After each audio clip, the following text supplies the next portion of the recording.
Gojo मर गया या गोजो जिंदा है अभी? आखिर ये गोजो है कौन और ये इतना फेमस क्यों है? तो आज मैं बात करने वाला हूँ उसी एनिमे के बारे में, जुजुत्सु काइसन। ये एनिमे स्टूडियो मापा के प्रोडक्शन से है। स्टूडियो मापा एक जापानीज एनिमेशन स्टूडियो है और attack on Titan, Vinland saga, chainsaw man जैसे टॉप नॉच एनिमेस इनके ही प्रोडक्शन से निकल के आई है।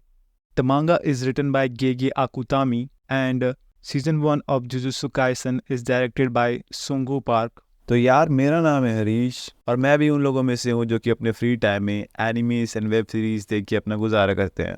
और हाँ, तो मैं तुम्हें बताना चाहता हूँ दोस्तों कि एनिमे कार्टून नहीं होता है। तो आते हैं मेन टॉपिक पे। तो जैसा कि अभी जुजुत्सु काइसन का सीजन 2 चल रहा है, बट मैं अभी सीजन 2 पे नहीं आऊँगा। ये वीडियो उन लोगों के लिए होने वाला है जिन्होंने अभी तक सीजन 1 देखी नहीं है।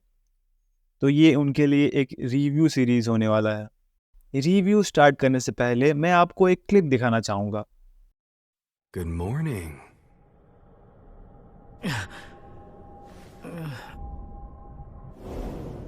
So which one of the two are you right now? Hey, wait. Aren't you... Satoru Gojo.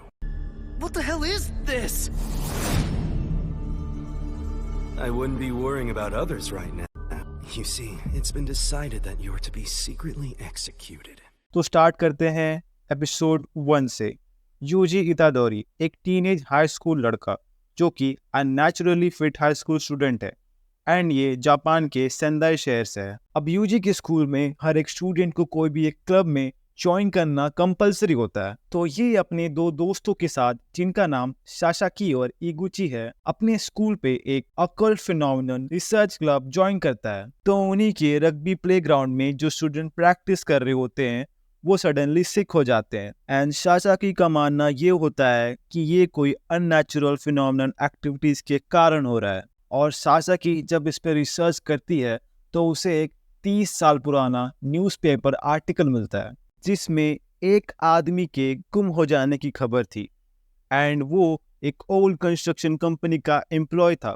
वो आखिरी बार सुगीसावा थर्ड हाई स्कूल में देखा गया था ड्यूरिंग इट्स कंस्ट्रक्शन। तो अब सासाकी का मानना ये है कि उसकी मिसिंग बॉडी को उसी रग्बी प्लेग्राउंड में कहीं निपटा कर गाड़ दिया गया है, जो कि उन अननेचुरल फिनोमेनन एक्टिविटीज का कारण है। तो ये था इस एपिसोड का पहला पार्ट। अब दूसरे पार्ट पे आते हैं, बट उससे पहले अगर तुम अभी भी इस वीडियो पर बने हुए हो तो इस वीडियो को लाइक कर देना और इस चैनल को भी सब्सक्राइब कर देना। तो ये बंदा जिसका नाम मेगुमी फुशिगुरो है, जो कि एक स्ट्रेंज कर्स ऑब्जेक्ट को ढूंढ रहा है और ये कर्स ऑब्जेक्ट रियूमेन सुकुना नाम के इविल नेचर को पोजेस करता है। तो होता यह है कि इतादोरी मेगुमी फुशिगुरो के सामने से गुजरता है। मेगुमी फुशिगुरो जो एक सॉर्सरर है, उसे कर्स ऑब्जेक्ट का प्रेजेंस महसूस होता है और ये वही कर्स ऑब्जेक्ट है जिसकी मैंने बात करी थी। तो फुशिगुरो इतादोरी को रोकने की कोशिश करता है, बहन तो छपरी रुक जा वहीं। बट इससे पहले ही यूजी उसकी कोई बात सुने वो वहां से रफू चक्कर हो जाता है एंड यहाँ यूजी अपने दादाजी के लिए कुछ फ्लावर्स खरीद रहा होता है। वैसे यूजी सिर्फ अपने दादाजी के साथ ही सेंदा शहर पे रहता है एंड उनके दादाजी जो है काफ़ी ओल्ड एज के होते हैं एंड वो अपने आखिरी समय हॉस्पिटल पे गुजार रहे होते हैं। तो जब यूजी अपने दादाजी से मिलता है तो वो अपने आखिरी समय पे यूजी को ये बोलते हैं कि यूजी तुम एक स्ट्रॉन्ग किड हो, हमेशा दूसरों की हेल्प करना। ये बात यूजी को दिल पे लग जाती है एंड थोड़े ही समय बाद यूजी के दादाजी गुजर जाते हैं। अब यहाँ फुशिगुरो इतादोरी से मिलने हॉस्पिटल पहुंच जाता है और उसे उस कर्स ऑब्जेक्ट के बारे पूछता है। तो यूजी उसे बताता है कि उसको ये कर्स ऑब्जेक्ट मिला था और ये उसे रिटर्न करने में भी कोई प्रॉब्लम नहीं है, बट उसके फ्रेंड इसके बारे जानना चाहते थे। तो फुशिगुरो उसे बताता है कि हर साल 10,000 से भी ज़्यादा अनएक्सप्लेन्ड डेथ्स और लोगों के मिसिंग होने के नंबर्स बढ़ते जा रहे हैं और इन सब का कारण जो है ये कर्सेस है। एंड वो कंटिन्यू करता है कि ये ज़्यादा लोगों से भरी हुई जगह जैसे स्कूल, हॉस्पिटल जैसे प्लेस ऐसे नेगेटिव एनर्जी को फॉर्म कर रहे हैं एंड ये बनने का सोर्स मैनकाइंड इमोशंस होता है, जैसे कि हार्डशिप, शेम,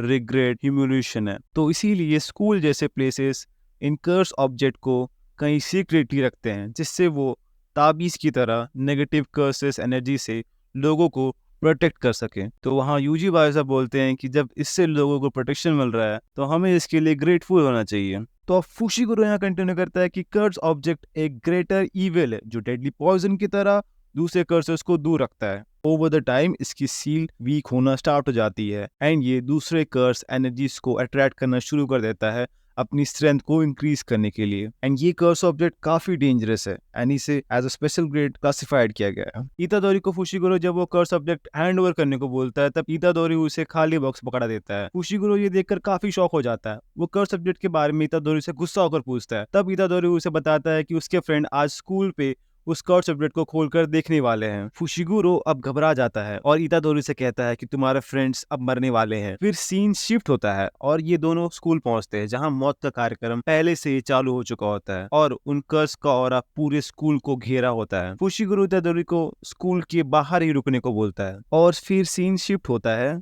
यहाँ सासाकी और इगुची कर्स से छुप रहे होते हैं। फुशिगुरो स्कूल के अंदर पहुंचता है। उसे कर्स की हैवी प्रेजेंस पूरे स्कूल में महसूस होती है। वहां इगुची को एक कर्स पूरी तरह से जकड़ चुका होता है। तभी फुशिगुरो कर्स एनर्जी को यूज करके अपने डीमन डॉग्स को रिलीज करता है। यहाँ बाहर इतादोरी खड़ा होकर ये सोच रहा होता है कि वो मेरे दोस्त है और मुझे उन्हें बचाने के लिए जाना चाहिए। उसी समय उसे अपने दादाजी की कही हुई बात याद आ जाती है, that you are a strong kid, try to help others. और फुशिगुरो स्कूल के अंदर अपने डीमन डॉग्स के साथ कर्सेस से लड़ रहा होता है। जब फुशिगुरो कर्सेस के साथ लड़कर आगे बढ़ होता है तो वो सामने देखता है कि एक बड़ा कर्स सासाकी और इगुची को निगलने ही वाला होता है। फुशिगुरो उस कर्स मॉन्स्टर से काफी दूर होता है। वो देख पाता है कि वो सासाकी और कर्स सब्जेक्ट को निगलने से पहले उन्हें बचा नहीं पाएगा। तभी इतादोरी की एंट्री खिड़की तोड़कर होती है। वो कर्स को वन पंच मैन की तरह एक पंच मारता है। क्या वो अपने आप को सही में वन पंच मैन समझ रहा होता है? बट वो सासाकी और इगुची को सही सलामत बचा लेता है। तभी अचानक एक बड़े से कर्स की एंट्री होती है। फुशिगुरो इतादोरी और उसके दोस्तों को बचाने के कारण खुद ही घायल हो जाता है। अब फुशिगुरो काफी ज्यादा घायल हो चुका होता है और वो अपनी कर्स एनर्जी का यूज नहीं कर पा रहा होता है। तो फिर इतादोरी खुद ही उस बड़े कर्स मॉन्स्टर के साथ लड़ने लग जाता है। फुशिगुरो इतादोरी से चिल्लाकर कहता है कि ऐसे कर्स से लड़ने का कोई फायदा नहीं जब तक तुम्हारे पास अपना खुद का कर्स एनर्जी नहीं होता, क्योंकि कर्स ही कर्स को मार सकता है। इतादोरी कर्स से लड़ रहा होता है। वो कर्स इतादोरी को उछालकर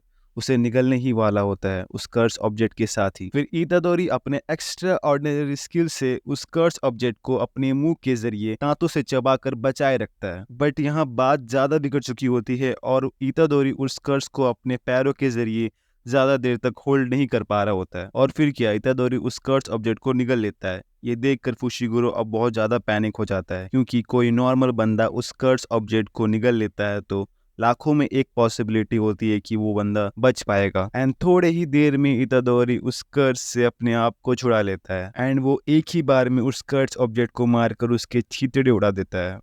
बट ये पावर उसे रियूमेन सुकुना से मिल रही होती है। अब इतादोरी रियूमेन सुकुना का वेसल बन जाता है और फिर रियूमेन सुकुना इतादोरी के बॉडी को टेक ओवर कर लेता है और फिर रियूमेन सुकुना उस टाउन के बच्चे और औरतों को खोजने लग जाता है और एक बड़ा मैसेकर करने की सोच रहा होता है। और फिर इतादोरी रियूमेन सुकुना की पावर्स को सप्रेस करने लगता है और अपने बॉडी को दोबारा से टेक ओवर कर लेता है। बट यहाँ सीन शिफ्ट होता है और फुशिगुरो इतादोरी से ये कहता है कि मुझे तुम्हें जुजुत्सु टेक के रूल्स के तहत तुम्हें यही खत्म करना होगा।